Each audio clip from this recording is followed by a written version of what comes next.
O peru ainda estava soltando vapor sobre a mesa quando minha mãe se levantou e apontou para a porta. Saia daqui. Leve sua filha com você. O silêncio tomou conta da sala, quebrado apenas pelo som da taça de vinho da minha irmã sendo colocada sobre a mesa enquanto ela sorria de canto, como se aquilo fosse um espetáculo. Por quê? Perguntei, embora no fundo eu já soubesse a resposta. Por que você está divorciada agora? Minha mãe respondeu, com uma frieza que cortou o ambiente. Mulheres divorciadas não merecem lugar nesta mesa. Não no Natal. Não na minha casa. Minha irmã riu. Não foi um sorriso sem graça, foi uma risada verdadeira, como se ver a própria irmã sendo humilhada na frente da filha de 6 anos fosse algum tipo de diversão. Senti a mão pequena da minha filha apertar a minha. Ela olhou para mim com os olhos cheios de confusão, procurando uma explicação que ela merecia ouvir, mas que eu não conseguia dar naquele momento. Mamãe, nós fizemos alguma coisa errada? Ela sussurrou. Eu não respondi. Eu não conseguia. Não diante das pessoas que tinham acabado de decidir que nós não éramos dignas de um lugar àquela mesa. Então fiz a única coisa que podia fazer. Peguei o casaco dela, segurei sua mão e saímos para o frio sem dizer uma palavra. Mas aquela noite não foi o começo da minha história. E também não foi o fim. Os 8 anos que vieram depois, as escolhas que minha mãe e minha irmã fizeram e o momento em que elas finalmente perceberam o que tinham perdido, essa foi a parte que ninguém naquela sala de jantar imaginava. Meu nome é Winslet. 2 anos antes daquele Natal, eu ainda era casada com Grant. Morávamos em uma casa que parecia perfeita para quem olhava de fora, mas que por dentro parecia uma prisão silenciosa. Eu conheci Grant na faculdade. Ele era o tipo de homem carismático que fazia todos acreditarem que seria um marido perfeito. Tinha um emprego estável, tratava os garçons com educação e nunca esquecia aniversários. Minha mãe, Adeline, se apaixonou por ele imediatamente. Ela sempre dizia que ele era o tipo de homem que resolvia qualquer problema. E durante os primeiros anos do nosso casamento, eu também acreditei nisso. Josie nasceu quando eu tinha 26 anos. Ela herdou meu cabelo escuro e os olhos tranquilos e atentos do pai. Por um tempo, éramos exatamente a família que todos imaginavam que seríamos. Mas, por volta do 3º aniversário de Josie, algo começou a mudar em Grant. Ele passou a chegar cada vez mais tarde do trabalho. Depois começou a atender ligações na garagem, sempre com a porta fechada. E então começou a me olhar como se eu fosse apenas mais uma tarefa esquecida em uma lista que ele nunca tinha tempo de terminar. Descobri a traição da forma que a maioria das pessoas descobre, por acaso. Uma mensagem deixada aberta em um tablet que compartilhávamos, um nome que eu não reconhecia e uma sequência de conversas que claramente aconteciam há meses. Quando confrontei Grant, ele não tentou negar. Ele nem parecia arrependido. Apenas disse, eu achei que você nunca perceberia. Como se aquilo pudesse ser uma desculpa. 4 meses depois, dei entrada no divórcio. Não houve grandes brigas ou cenas dramáticas. Foi apenas o fim silencioso e doloroso de uma vida que eu tinha construído ao lado da pessoa errada. Grant não lutou pela guarda de Josie. Na verdade, ele não lutou por quase nada. Assinou os documentos, pegou metade dos móveis e se mudou para outro estado com a mulher que eu tinha descoberto no tablet. Josie tinha apenas 5 anos quando tudo foi oficializado. O que ninguém conta sobre o fim de um casamento é que a dor muitas vezes vem escondida em meio a pilhas de documentos e decisões burocráticas. Havia reuniões de mediação onde Grant se sentava na minha frente e discutia divisão de bens e contas bancárias com a mesma expressão fria que usava quando falava sobre compras de supermercado. Havia noites em que eu ficava sentada no quarto de Josie depois que ela dormia, apenas ouvindo sua respiração, tentando descobrir como explicar para uma criança de 5 anos algo que eu mesma ainda não conseguia compreender. Então escolhi a explicação mais simples que consegui. O papai e eu vamos morar em casas diferentes agora, mas nós dois vamos continuar te amando do mesmo jeito. Ela aceitou aquilo da maneira que crianças pequenas costumam aceitar mudanças, sem entender completamente, mas confiando que os adultos sabiam o que estavam fazendo. A verdade é que eu não sabia o que estava fazendo. Eu estava tentando sobreviver um dia de cada vez. E existe uma coisa que preciso deixar clara, porque isso foi importante. Eu não contei para minha família imediatamente. Eu já sabia como minha mãe reagiria antes mesmo de ouvir sua opinião. Adeline tinha o hábito de transformar a dor dos outros em uma reflexão sobre a própria imagem. Anos antes, quando minha prima se divorciou, minha mãe passou o jantar inteiro dizendo coisas como: ela claramente não tentou o suficiente. Casamento exige sacrifício. Nem todo mundo entende isso. Eu sabia exatamente o que ela pensaria de mim. Então, quando finalmente liguei para contar, fui direta. Grant e eu vamos nos divorciar. Ele estava com outra pessoa. Do outro lado da linha, houve um silêncio. Não era surpresa, nem preocupação. Parecia mais que ela estava tentando encontrar uma forma de reagir. Então ela perguntou: mas o que você fez para levar ele a esse ponto? Eu lembro de estar parada na cozinha, segurando o telefone, sentindo algo dentro de mim ficar completamente imóvel. Não era raiva. Era algo mais frio, uma sensação de decepção profunda. Eu não respondi. Apenas disse que precisava verificar como Josi estava e desliguei. Minha irmã Lorraine era diferente, ou pelo menos eu acreditava que fosse naquela época. Ela era 2 anos mais velha que eu, casada com Preston, um homem que trabalhava no mercado imobiliário comercial, e tinha construído toda a sua identidade em torno da ideia de ser a irmã bem-sucedida da família. Lorraine tinha uma casa enorme com uma entrada circular, costumava postar fotos das viagens com legendas sobre gratidão e sempre encontrou pequenas maneiras de mostrar que considerava a própria vida superior à minha. Quando contei sobre o divórcio, ela não foi abertamente cruel. Em vez disso, fez uma série de perguntas que pareciam preocupações, mas carregavam julgamentos escondidos. Você tentou fazer terapia de casal? Tem certeza de que não ignorou os sinais? E agora, como você vai se sustentar? Cada pergunta parecia uma tentativa de encontrar algum motivo para colocar a culpa sobre mim. Mesmo assim, eu respondia, porque naquela época ainda acreditava que minha família acabaria entendendo. Eu achava que, depois que o impacto inicial passasse, eles perceberiam que eu continuava sendo filha deles, que eu ainda era irmã de Lorraine e que Josi continuava sendo neta e sobrinha. Eu ainda não sabia que algumas pessoas não mudam de opinião com o tempo. Elas apenas esperam uma nova oportunidade para justificar o que já decidiram pensar. A primeira grande dificuldade apareceu quando precisei encontrar um lugar para morar. Eu e Grant éramos donos da nossa casa, mas como parte do acordo do divórcio, ela precisaria ser vendida e o valor dividido entre nós. O processo levou quase 5 meses, e durante esse período eu precisava de um lugar para viver com uma criança de 5 anos, enquanto meu emprego de meio período mal cobria as despesas básicas, muito menos uma caução de aluguel. Então pedi à minha mãe se eu e Josi poderíamos ficar com ela temporariamente, apenas até a venda da casa ser concluída. Eu nunca esqueci a resposta dela. Não acho que seja uma boa ideia. Você sabe como as pessoas desse bairro falam. Uma mãe solteira morando aqui não passa exatamente a mensagem certa. A mensagem certa. Como se eu e minha filha fossemos um problema de imagem, e não uma família passando por um momento difícil. Eu nem cheguei a pedir ajuda para Lorraine. Já imaginava a resposta. Talvez ela usasse palavras mais gentis que minha mãe, mas o resultado seria o mesmo. Então fiz o que muitas mulheres na minha situação acabam fazendo: encontrei um pequeno apartamento de 2 quartos na periferia da cidade. Era daqueles lugares simples, com um proprietário que aceitava pagamento em dinheiro e um aquecedor antigo que fazia barulho durante a noite inteira. O aluguel era mais alto do que eu conseguia pagar com tranquilidade naquela época. Minha única renda vinha de um trabalho de contabilidade em meio período que eu tinha conseguido anos antes, quando Josi nasceu, e que nunca desenvolvi porque Grant dizia que eu deveria me dedicar completamente à família. Aquela escolha, feita para apoiar o marido que acabou indo embora mesmo assim, começaria a pesar muito sobre mim. No primeiro ano depois do divórcio, o dinheiro se tornou uma preocupação constante e silenciosa, algo que me acompanhava todos os dias. Eu me lembro de fazer contas mentalmente no supermercado, devolvendo produtos para a prateleira porque o valor total estava ficando alto demais. Lembro de dizer para Josi que faríamos um jantar de piquenique no chão da sala porque eu ainda não tinha conseguido comprar uma mesa de verdade. Para ela, aquilo parecia uma brincadeira divertida. Ela não sabia que a realidade era que eu não conseguia comprar móveis e comida no mesmo mês. Os pagamentos de ajuda financeira de Grant eram, na melhor das hipóteses, irregulares.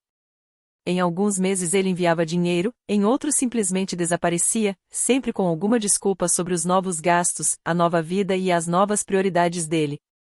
Eu não tinha forças para entrar em uma batalha legal toda vez. Minha preocupação era manter as contas pagas e evitar que Josie percebesse o quanto eu estava assustada. Houve um mês específico que ficou gravado na minha memória.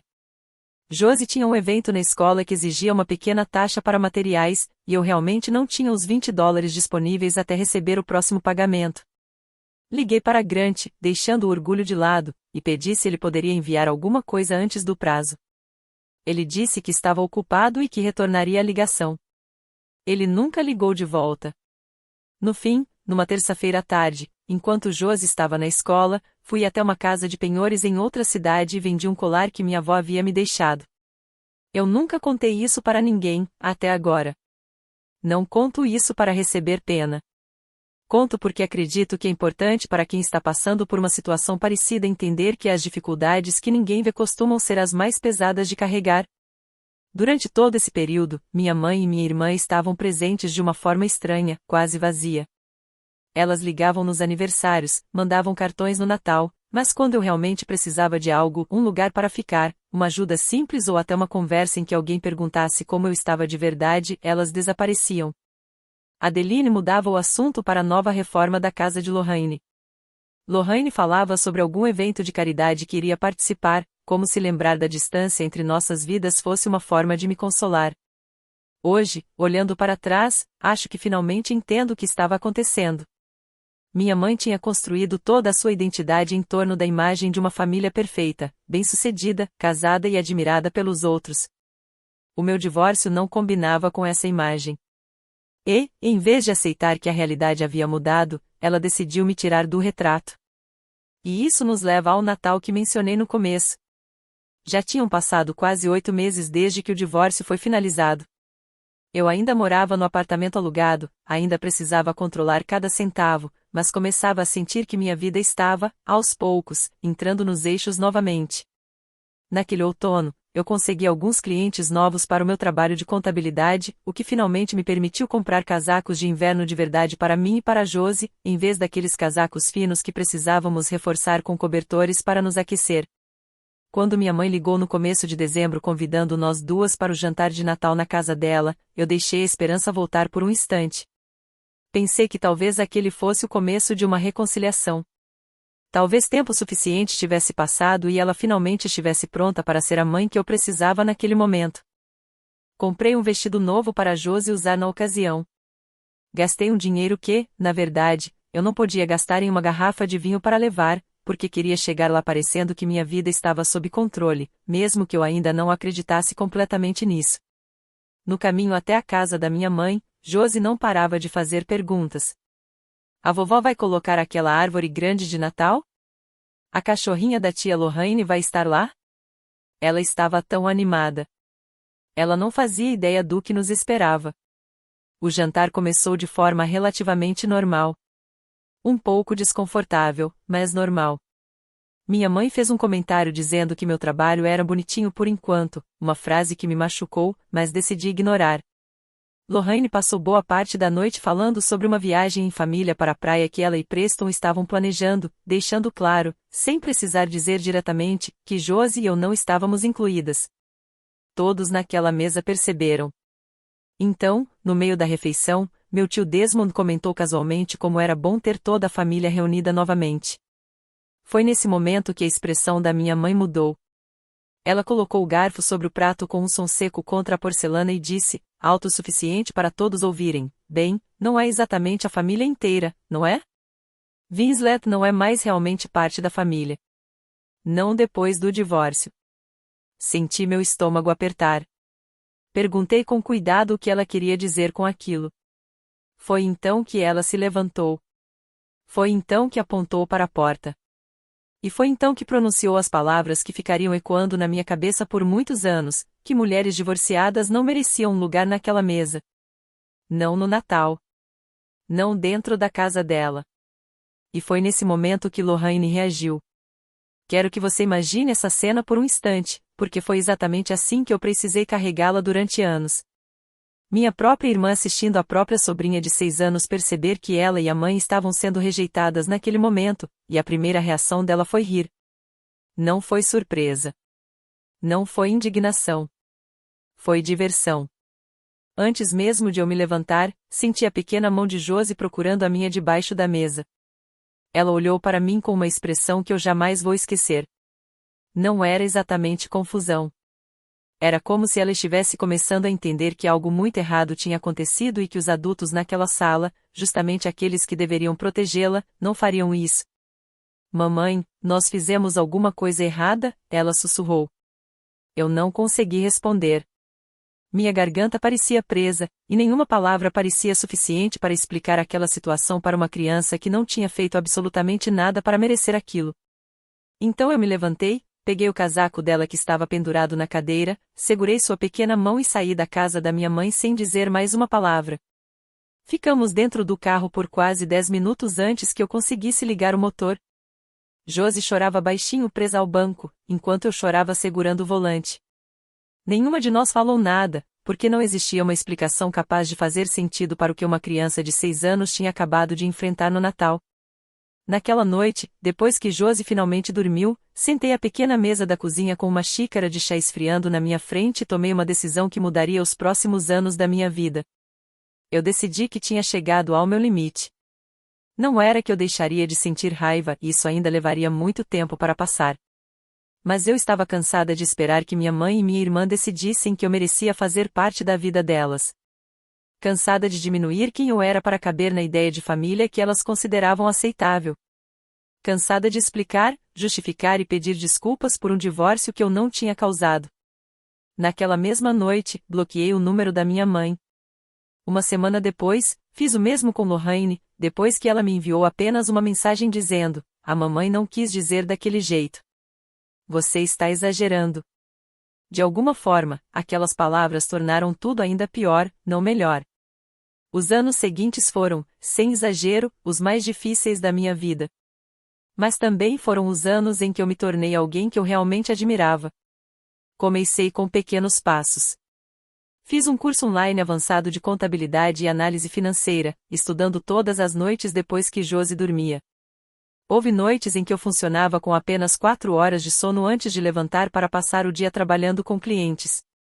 Aceitei todos os trabalhos que apareciam. Até os mais complicados. Até aqueles clientes que atrasavam pagamentos. Porque cada novo contrato era mais um tijolo na base que eu estava construindo sozinha, sem depender de ninguém. Quando Josi completou 8 anos, eu já tinha clientes suficientes para deixar aquele pequeno apartamento de 2 quartos e mudar para um lugar um pouco maior. Ainda era simples, mas pela primeira vez parecia realmente nosso. Havia uma diferença naquele sentimento. Eu lembro da primeira noite na casa nova. Nós comemos pizza sentadas no chão, porque ainda não tínhamos comprado uma mesa, e Josi olhou para mim sorrindo e disse: "Esse foi o nosso melhor piquenique de todos." Dessa vez, eu ri até as lágrimas aparecerem, mas eram lágrimas de felicidade. Na mesma época, por meio de um cliente em comum, conheci brevemente um contador chamado Alden. Ele era uma pessoa tranquila, de poucas palavras. Naquele momento, porém, não passou de uma conversa de 5 minutos durante um pequeno evento de negócios. Eu não pensei nele novamente por anos. Só menciono isso agora porque, mais tarde, descobri que aquele encontro aparentemente insignificante teria um papel muito maior na minha história do que eu jamais poderia imaginar.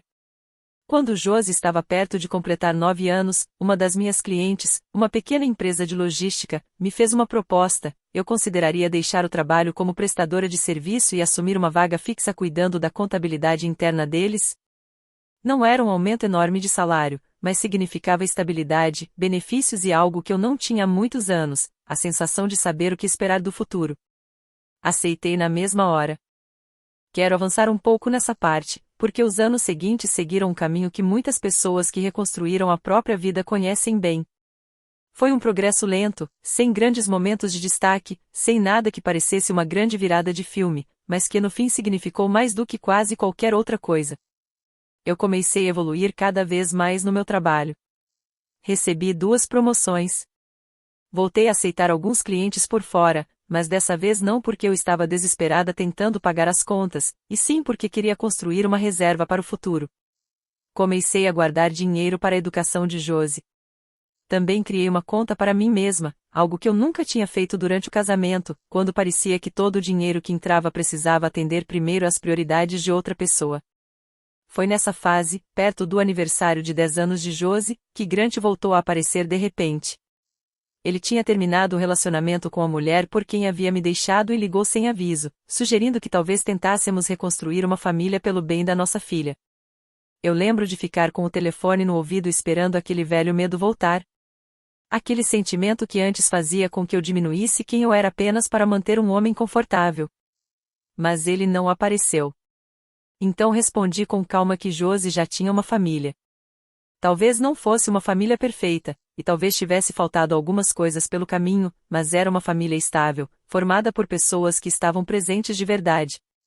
Algo que ele nunca tinha conseguido oferecer. Depois daquela conversa, ele não ligou novamente por quase 2 anos.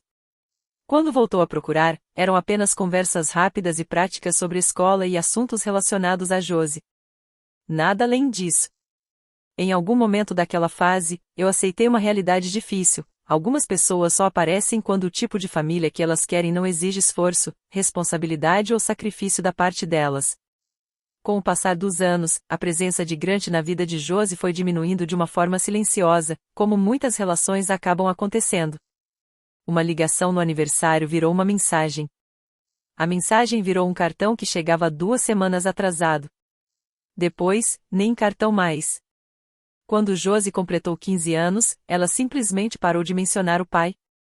E eu nunca a pressionei para falar sobre ele. Lembro de uma vez ter perguntado com cuidado se ela queria procurar Grant por conta própria. Ela apenas deu de ombros e respondeu: eu quase não penso nele mais. Não havia raiva na voz dela. Ela falou da mesma forma que alguém fala sobre uma casa onde já morou um dia, um lugar conhecido, cheio de lembranças, mas que deixou de ser seu lar.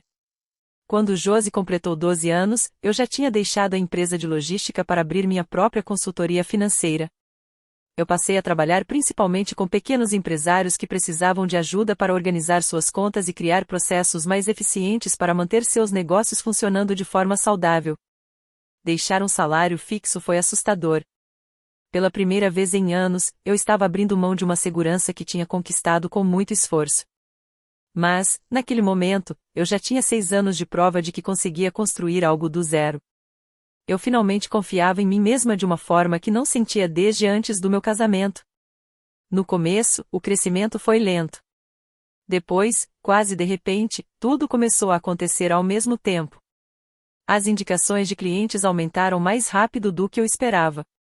Em 2 anos, eu já tinha contratado meu primeiro funcionário e, pouco depois, o segundo. Quando Josie chegou aos 14 anos, minha consultoria tinha um pequeno escritório no centro da cidade e uma carteira de clientes que incluía 2 empresas de médio porte da área de produção, algo que alguns anos antes eu jamais teria imaginado alcançar. Foi durante essa fase de crescimento que Alden voltou a fazer parte da minha vida. O contador que eu tinha conhecido brevemente naquele evento de negócios anos antes apareceu novamente, dessa vez como alguém que ocasionalmente encaminhava clientes para minha empresa quando precisava de apoio extra. Ele tinha uma tranquilidade diferente. Não era aquele tipo de charme superficial que parece impressionante no começo, mas que depois revela pouca consistência. Com Alden, a confiança vinha das atitudes, da forma como ele aparecia e cumpria o que prometia. Era exatamente o oposto do que eu um dia confundi com estabilidade em Grant. No início, nossos encontros eram apenas cafés para conversar sobre indicações de clientes. Aos poucos, porém, começaram a se transformar em algo mais. Eu fui muito cuidadosa com ele, mais do que havia sido com qualquer outra pessoa antes. Eu queria ter certeza de que a paciência dele era verdadeira e não apenas uma fase que duraria alguns meses. E era verdadeira. Alden foi a primeira pessoa, além de Josie, que me fez perceber que construir uma nova vida não era uma ilusão ou uma decisão ingênua. Era algo que eu simplesmente tinha adiado por tempo demais. Nós não tivemos pressa. Josie fazia parte de todas as conversas sobre como nossas vidas poderiam se unir, porque anos antes eu tinha prometido a mim mesma que nunca mais permitiria que a presença de um homem na minha vida colocasse em risco a segurança emocional da minha filha. E quero ser sincera sobre outra coisa, porque acredito que isso é importante. Durante aqueles anos, eu não vivi pensando constantemente na minha mãe e na minha irmã. Minha motivação nunca foi vingança. O que me impulsionava era ver Josie crescer e se tornar uma adolescente confiante, curiosa e alguém que nunca duvidava do próprio valor. Era isso que realmente importava. Mas, de vez em quando, nos momentos mais silenciosos, eu ainda lembrava daquele Natal. Eu lembrava do som da risada de Lorraine. Eu pensava na voz da minha mãe dizendo: mulheres divorciadas não merecem um lugar nesta mesa. E, de alguma forma, essas lembranças alimentavam algo dentro de mim. Não era exatamente amargura. Era uma determinação silenciosa.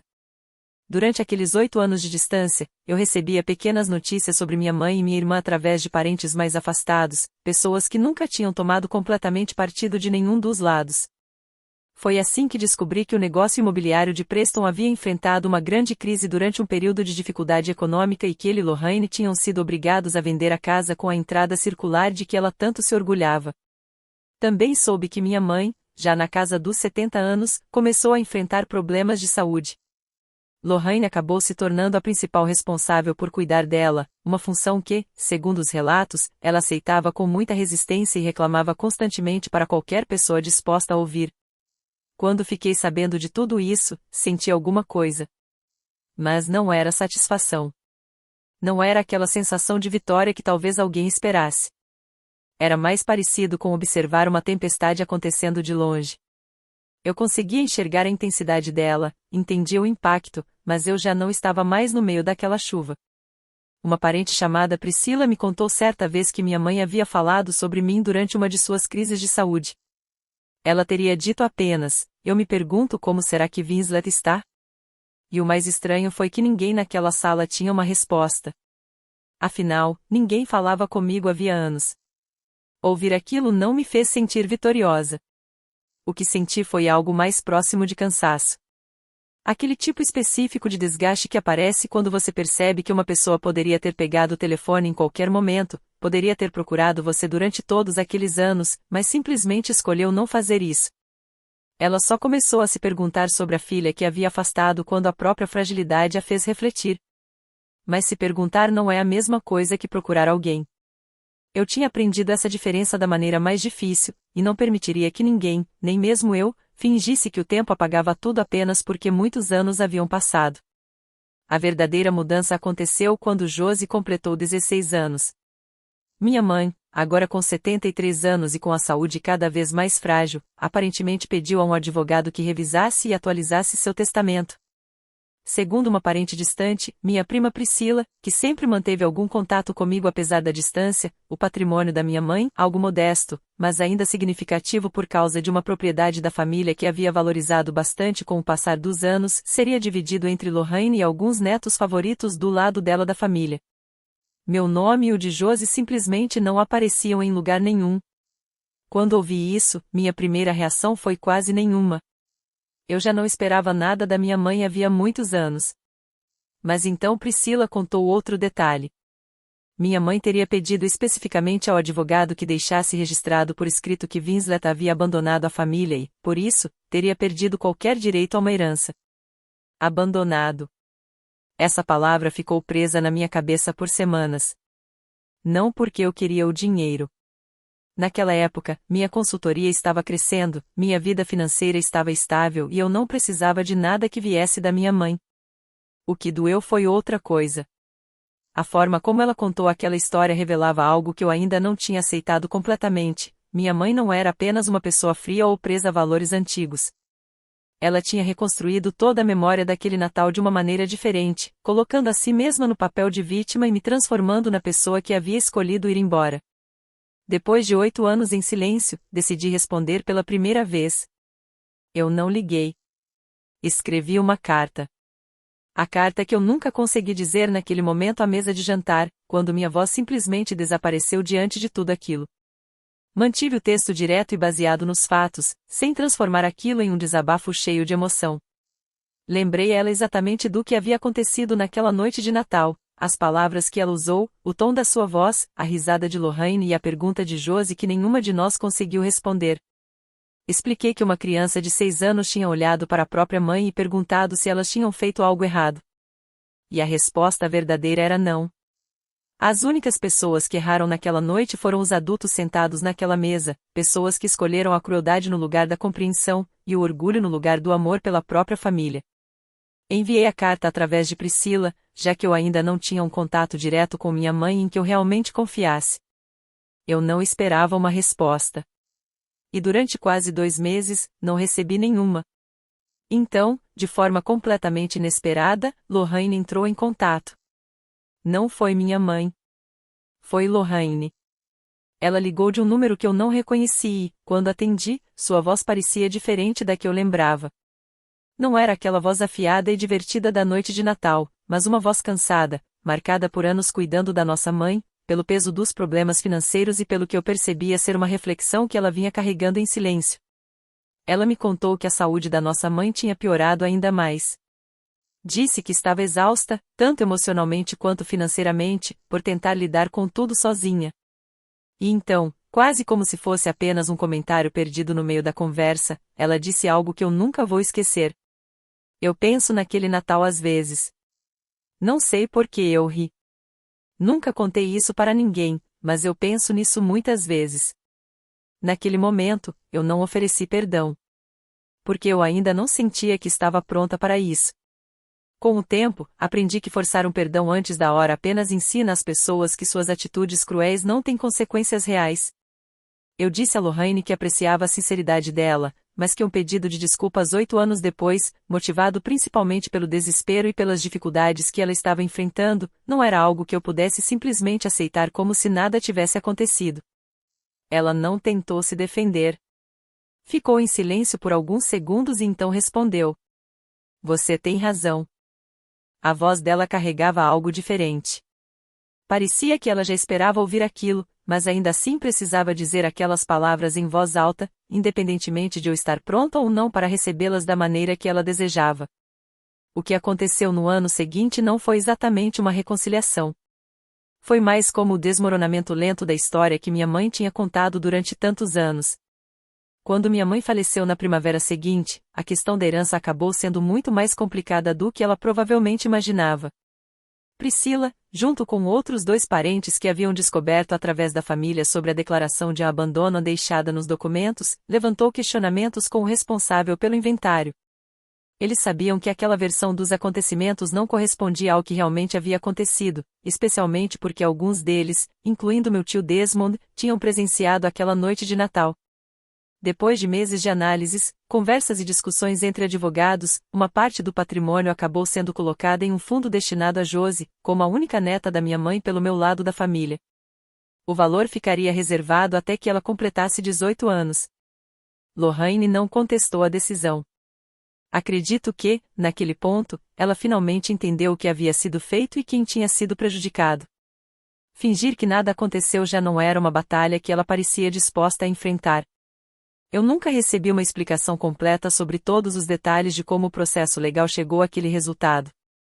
E, sinceramente, eu não precisava de uma. Àquela altura, eu já tinha entendido tudo o que precisava entender. O que realmente importava para mim era muito mais simples do que qualquer documento ou decisão legal. A história que minha mãe tentou construir sobre aquele Natal não resistiu quando outras pessoas que estavam naquela sala foram perguntadas sobre o que realmente lembravam. Eu não vou fingir que não senti uma certa sensação de confirmação ao ouvir tudo aquilo. Não era felicidade exatamente. Era mais como ver uma porta que havia sido fechada na sua frente muitos anos antes se abrindo lentamente sozinha, muito depois de você já ter parado de esperar por isso. Eu não fui ao funeral da minha mãe. Enviei Josie, que na época já tinha 18 anos e tomou essa decisão por conta própria, com uma maturidade e uma generosidade que eu nem sei se teria conseguido ter na idade dela.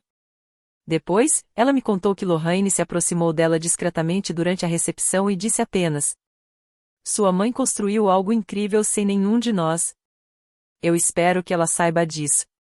Josie me passou aquela mensagem exatamente como recebeu, sem acrescentar nada, do jeito que ela sempre faz com as coisas, com cuidado e sinceridade. Eu não chorei quando ouvi. Acho que a maior parte das minhas lágrimas já tinha sido derramada muitos anos antes, naquela pequena mesa da cozinha, com uma xícara de chá frio na minha frente, enquanto eu decidia que construiria uma vida que não dependesse da aprovação de ninguém para ter valor. Hoje, minha consultoria cresceu muito além do que eu poderia imaginar durante aqueles primeiros anos em que jantávamos pizza sentadas no chão da sala. Josi está cursando administração na universidade e diz que uma das razões para isso é ter visto a própria mãe reconstruir uma vida inteira com nada além de determinação. Ela queria entender como esse tipo de força é construído desde o começo. Nós ainda não conversamos muito com Lohane, mas agora o silêncio entre nós parece diferente. Não é mais uma ferida aberta. É apenas distância. A consequência natural de duas vidas que seguiram caminhos completamente diferentes depois daquele Natal. Alden e eu continuamos juntos. De uma forma tranquila, constante e verdadeira, sem precisar de grandes demonstrações para provar que existe algo sólido entre nós. Nós nunca tivemos pressa para casar, e eu parei de sentir que precisava justificar essa escolha para qualquer pessoa. Uma vez, Josi me perguntou se eu pensava em me casar novamente. Eu respondi com sinceridade que finalmente tinha entendido a diferença entre ter um parceiro e tentar consertar alguém. E que eu não tinha nenhuma pressa em trocar a vida que construí por algo que não fosse exatamente aquilo que eu merecia. Às vezes ainda penso naquela noite.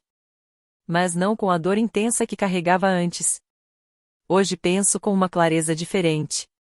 Minha mãe se levantou naquela própria mesa e decidiu que uma mulher divorciada e sua filha de 6 anos não eram dignas de estar ali. Na cabeça dela, ela estava protegendo a imagem da família. Mas o que ela não percebeu foi que, naquele momento, ela estava perdendo uma família que jamais teria a chance de recuperar. O que minha mãe realmente estava fazendo naquela noite era escrever a primeira página de uma história que terminaria de uma forma que ela jamais imaginou. No fim, a própria neta dela receberia aquilo que ela tentou negar, e a própria filha construiria uma vida tão firme, completa e independente que aquela rejeição acabaria se tornando apenas uma lembrança. Uma lembrança difícil, dolorosa, mas ainda assim apenas uma lembrança. De vez em quando, Josi ainda me pergunta, meio brincando, se nós realmente fizemos algo errado naquela noite. E eu sempre dou a mesma resposta. Não, nós não fizemos nada de errado. Depois de todos esses anos, finalmente encontrei coragem para acreditar em mim mesma. Nós apenas não estávamos mais dispostas a diminuir quem éramos para tentar caber em um lugar que nunca foi construído para nos aceitar. E eu penso nisso até hoje. Se você estivesse sentado naquela mesa de Natal, vendo uma criança de 6 anos perguntar se ela tinha feito alguma coisa errada, você teria encontrado força para ir embora também? Ou teria permanecido em silêncio, esperando que a situação passasse?